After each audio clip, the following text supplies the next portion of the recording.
नागेषु पर्णमुपयत्परन्दकं दावेनन्दोऽभ्यदक्षदत्वा हिरण्यपक्षं वरुणस्य दूतं यमस्य YONO शकलं भुरण्यम् आप्यायस्तु समेतु ते विश्वतः सोमवृष्णिजम् भवावागस्य सङ्गते यो रुद्रो अग्नौ यो अप्सुयवोषधीष यो रुद्रो विश्वा भुवना विवेक तस्मै रुद्राय नमो अस्तु इदं विष्णुर्विचक्रमे त्रेधानिदधे पदम् समूढमस्य पाकं सुरे इन्द्रं विश्वा अभिवृधन् समुद्रव्यजसङ्गिरः प्रथीतमकं दधीनां वाजानागं सत्त्वदिम्पतिम् आपो वा इदगं सर्वं विश्वाभूतान्यावः प्राणा वा आवः पशव आपोन्नमापो मृतमावः सम्राडापो विराडावः स्वराडावश्चन्दागस्यापो ज्योतिगुष्यापो विदोगुष्यावः सत्यमावः सर्वा देवता आपो भूद्भुवः सुवरापवो अपः प्रणयति श्रद्धा वा आपः श्रद्धामेवारभ्य प्रणीय प्रहरति अपः प्रणयति वज्रो वा आपः वज्रमेव भ्रातृव्येभ्यः प्रहृत्य प्रणीय प्रचलति अपः प्रणयति आपो वै रक्षोऽघ्नीः रक्षसामुपहत्ति अपः प्रणयति आपो वै देवानां प्रियं धाम देवानामेव प्रियं धाम प्रणीय प्रचलति अपः प्रणयति आपो वै सर्वा देवताः देवता जेवारभ्य प्रणीय प्रचलति अपः प्रणयति आपो वै शान्ताः शान्ताभिरेवास्य शिजगं शमयति देवो वस्वपितोत्पुनात्वच्छिद्रेण पवित्रेण वदो सूर्यस्य रश्मिभिः कूर्चाग्रे राक्षसान् घोरान् चिन्दिघर्मविघातिनः रामर्पयामि कुम्भेऽस्मिन् दाफल्यं गुरुकर्मणि वृक्षराजमद्भूता शाखाया पल्लवध्वजः युष्मान् कुम्भेषु भजामि सर्वपापापनुत्तये नाळिकेरसमद्धोरतृणेत्रहरसंहिता शिखया दुरितं सर्वं पापं वीराञ्जनेनुदा सर्वे समुद्राः सलिलस्तीर्थानि जनताः कृताः आयान्तु वरुणपूजार्थं दुरितक्षयकारकाः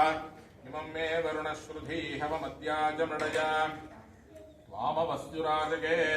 सत्त्वायामि ब्रह्मणा वन्दमानस्तदाशास्ते यजमानो हविर्भिः अहेडमानो वरुणे हवोऽध्युरुषकं समान आयुप्रमोषीः ॐ वरुणाय नमः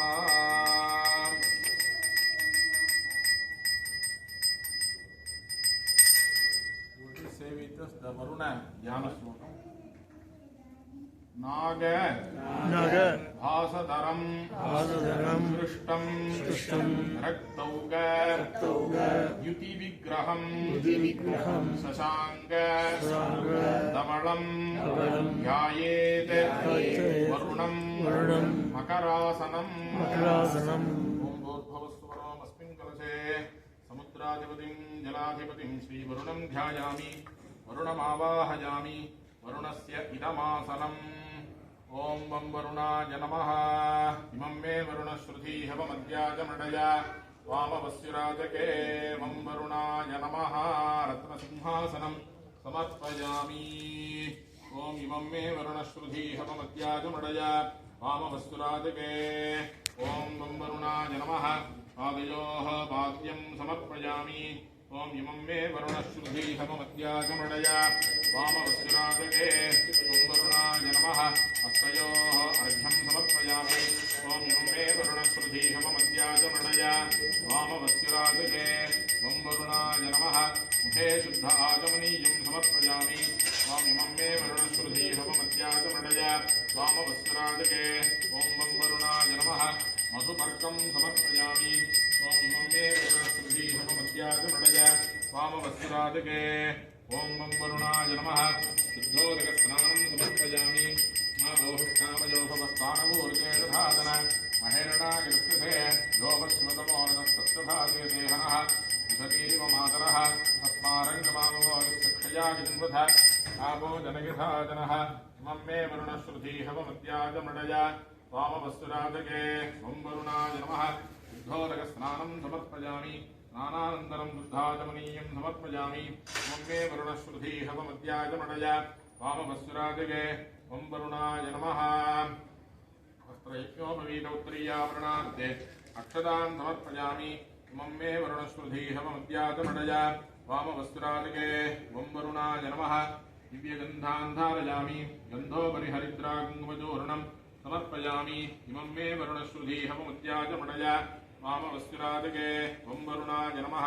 अक्षतान् समर्पयामि इमं मे वरुणश्रुधीहवमद्यातमडया वामवस्त्रादिके वं वरुणाय नमः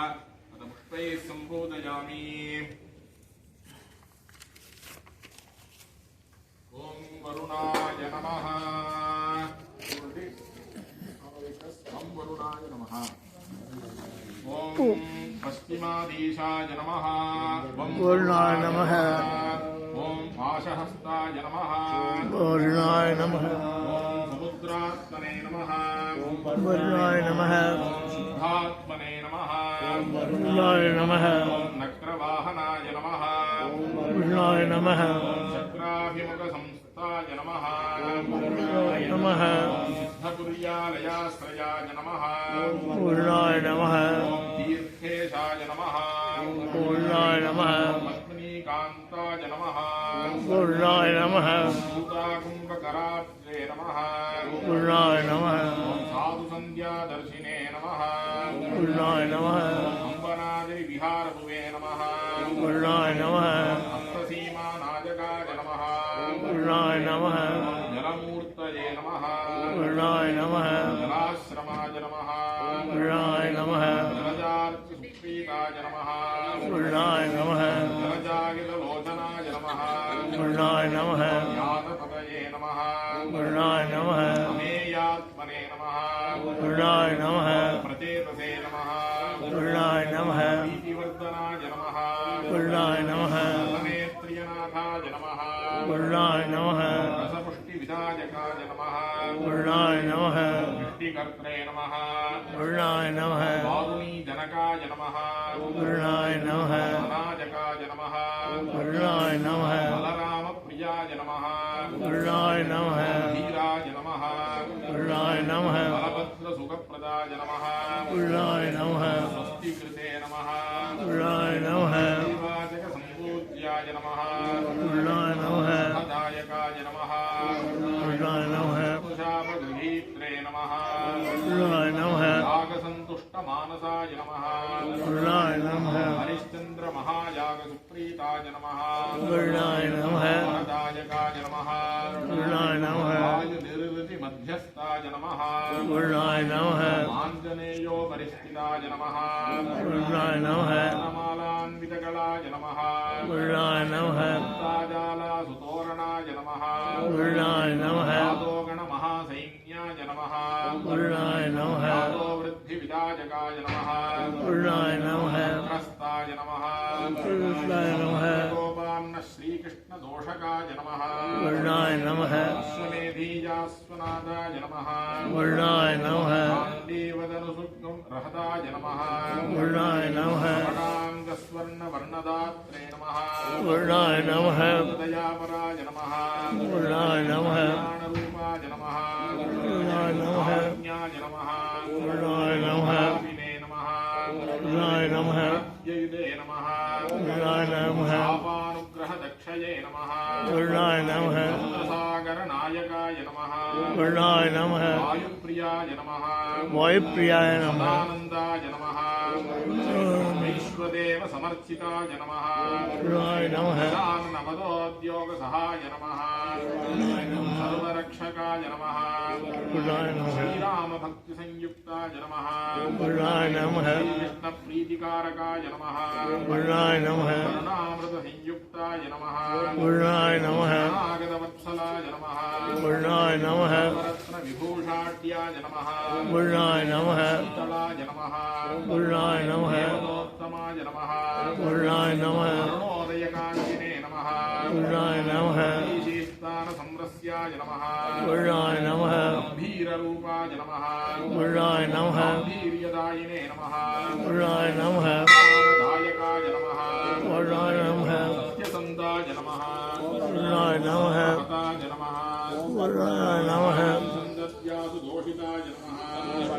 वरुणाय नमः भीमादिने नमः वरुणाय नमः निवारक Purnaya Namaha Sahasraya Namaha Purnaya Namaha Purnaya Namaha Vyapine Namaha Purnaya Namaha Indriyaya Namaha Purnaya Namaha Purnakaraya Namaha Purnaya Namaha Nirmarpane Namaha Purnaya Namaha Mukhaja Namaha Purnaya Namaha Niji Dhataya Namaha Purnaya Namaha Satchidi Dharikaranaja Namaha Purnaya Namaha Samadhiraja Namaha Purnaya Namaha Ramadaja Namaha Purnaya Namaha Shavahaja Namaha Purnaya Namaha Vivahakala Sambujyaja Namaha Purnaya Namaha Hitaja Namaha Purnaya Namaha Vardhikrite Namaha Purnaya Namaha Madhudhikaraja Namaha Purnaya Namaha Shaja Namaha Purnaya Namaha Andaja Namaha Purnaya Namaha Ramayaja Namaha Purnaya Namaha Indra Sadrusaja Namaha Purnaya Namaha Aine Namaha Purnaya Namaha Priti Vidayakaja Namaha Purnaya Namaha Valmik Bhetre Namaha Purnaya Namaha Ajnaja Namaha Purnaya Namaha Upaja Namaha Purnaya Namaha Pradaja Namaha Purnaya Namaha Saumyaja Namaha Purnaya Namaha Shilaja Namaha Purnaya Namaha Ananda Vidayakaja Namaha Purnaya Namaha Namo Namaha Nana Vidaparimalamanta Pushpani Samarpayami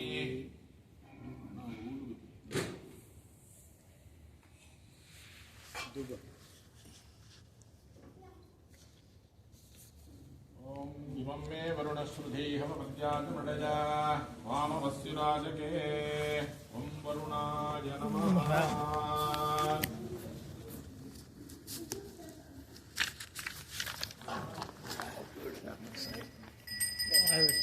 Varunaya Namaha Dhumamagharapayami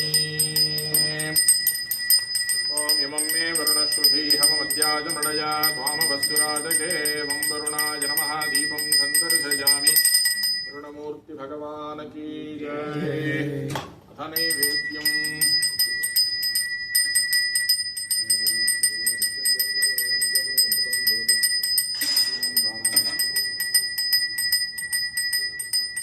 Om Imam Me Varunashruthi Hamapajyatmradaya Vamavasirajake Om Varunaya Namaha Phaladikam Nivedayami Ajavaniyam Samarpayami Samastopacharane Samarpayami Om Jumbakaya Vidmahe Pasahastaya Dhimahi Tanno Varuna Prachodayat Varuna Bhagavan Ki Jai Varuna Suktam Okay. We are starting Varuna Suktam and Pavamana Suktam after the Sambudikaranam with Avasham. Om Agnimile Purohitam Yajnasya Devamritvijam Odaram Pradhatavam Shektorjetva Vajavastha Devo Vasavita Prarpayadu Sreshtadamaya Karmane Agnaya Hividaye Ganano Havyadadaye Yoda Datsi Parishishi Sanno Devi Rabhishtayapo Bhavantu Vidaye Shanyorabhisravantu Naha Om Uduttamam Varunapashamasmadavadamam Vimadhyamagyaśrathaya Atha Vayamaritya Vratetavānākaso Aditaye Syama Shanjili last floor Uduttamam Varunapashamasmadavadamam Vimadhyamagyaśrathaya Atha Vayamaritya Vratetavānākaso Aditaye Syama Askabhratyam Rishabho Antarikshamamimītavarimanam Prithivya Ādhīradvishvā bhuvanāni samrāt vishvettāni varunasya vratāni yatkinjetam varunadaivyē janebhidroham manushyaāश्चरामसि अजित्तीयत्तवधर्मा युजो विवमानस्तस्मादेन सो देवरीरिषः यद्रिरिपुर्नदीवि गद्वाघा सत्यमुदयन्न विद्मा सर्वादाविष्यशिथिरेव देवाधाते स्याम वरुणप्रियासः अवतेहेडो वरुणनमोभिरवयज्ञेभिरीमहे हविर्भिः क्षयन्नस्मभ्यमसुरप्रजेतो राजन्नेनागुंसि शिश्रथः कृतानि तत्त्वायामि ब्रह्मणा वन्दमानस्तदाशास्ते गिदमानो हविर्भिः अहेडमानो वरुणे हवोऽध्युरुषकुं समान आयुः प्रमोषी प्रयतीरः वनदताहते तस्मादानद्यो नामस्तथा वो नामानि सिन्धवः यत्प्रेषिता वरुणेन ताश्रीभगं समवर्ग्यत तदाप्नोदिन्द्रो वो यतीस्तस्मादापो अनुस्थन अपकामज्ञस्यन्दमाना अवीवरदवोहिकम् इन्द्रो वः शक्तिभिर्देवीस्तस्माद्वार्णामवोहितम् एको देवो अप्यतिष्ठत्स्यन्दमाना यथा वशम् उदानिषर्महीरिति तस्मादुदकमुच्यते आपो भद्राघृतमिदापासुरज्ञी सोमो बिभ्रत्यापयुक्ताः तीव्रो रसोमधुप्रजामरङ्गम आमा प्राणेन सह वर्चसागन् आदित्पश्याम्युतवा शृणोम्यामा घोषो गच्छति वाङ्न आसा मन्ये भेदानो अमृतस्य तर्हि हिरण्यवर्णा अतृपञ्यतावः आपोहिष्ठामयो भुवस्तानवूर्जे दधातन महेरणायदक्षसे यो वः शिवतमोरदस्तस्य भादयते हनः उशतीरिव मातरः तस्मा अरङ्गमामवो यस्य क्षयाय जिन्वथा आपो जनयथा जनः दिविश्रयस्वान्तरिक्षे यतस्व पृथिव्या सम्भव ब्रह्मवर्चसमसि ब्रह्मवर्चसा यत्वा पवमानस्सुवर्जनः पवित्रेण विचर्षणिः यः पोदास पुनातु मा पुनन्तु मा देवजनाः पुनन्तु मनवोधिया पुनन्तु विश्व आयवः जातवेदः पवित्रवते पवित्रेण पुनाहि मा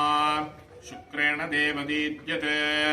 अग्ने कृत्वा क्रतोगुं वृणो यत्ते पवित्रमर्चिषि अग्ने विततमन्तरा ब्रह्मतेन पुनीमहे उभाभ्याम् देवसवितः पवित्रेण सवेन च इदम् ब्रह्म पुनीमहे वैश्वदेवी पुनति देव्यागाते यस्यै बह्वीस्तनवो वीतपृष्ठाः तया मदन्तः सधमाद्येषो वयज्ञस्यामपतयोरयीणा वैश्वानरोरश्चभिर्मा पुनादो वादः प्राणेने शिरोमयो भोः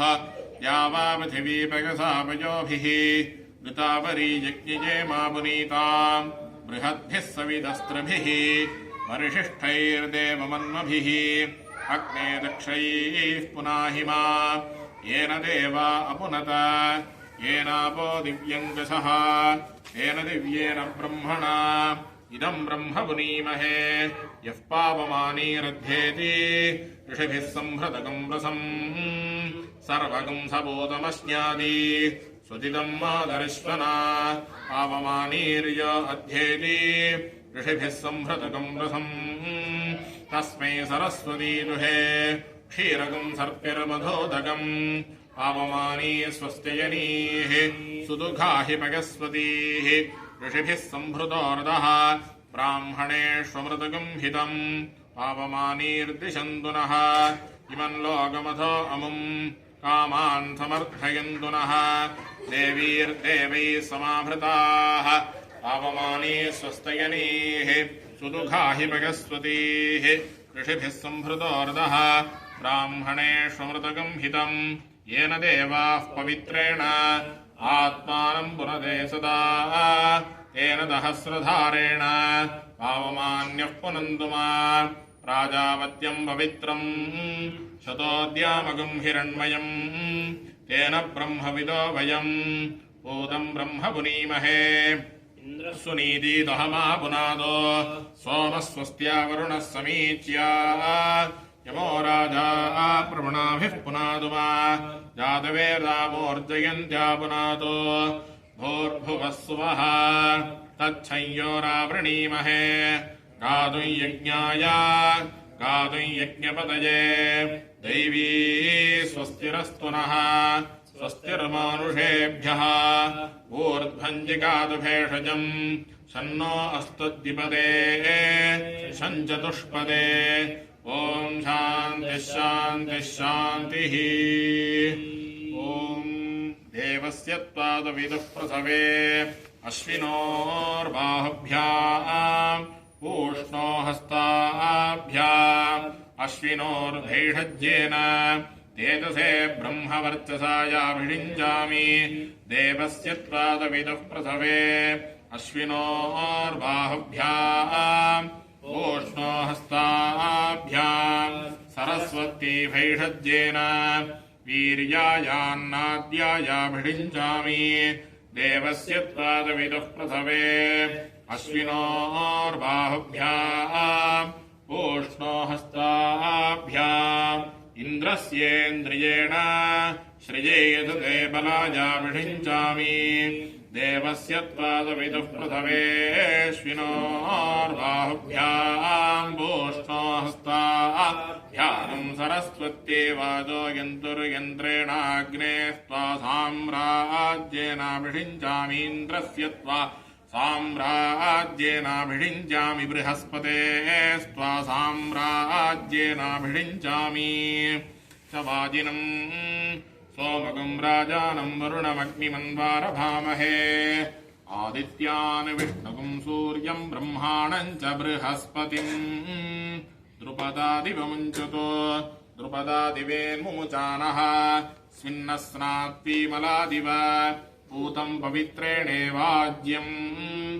आपश्यन्धन्तु मैनदः भूर्भुवस्सुवो भूर्भुवस्सुवो भूर्भुवस्सुवः भुवोद्धायि भुवोद्धायि भुवोद्धायि नृम्णायि नृम्णन् नृम्णायि नृम्णन् नृम्णायि नृम्णम् निधाय्यो वायि निधाय्यो वायि निधाय्यो वायि ये अस्मे अस्मे सुवर्णज्योतिः ॐ वरुणसाम्यम् सामवेदं सामवेदः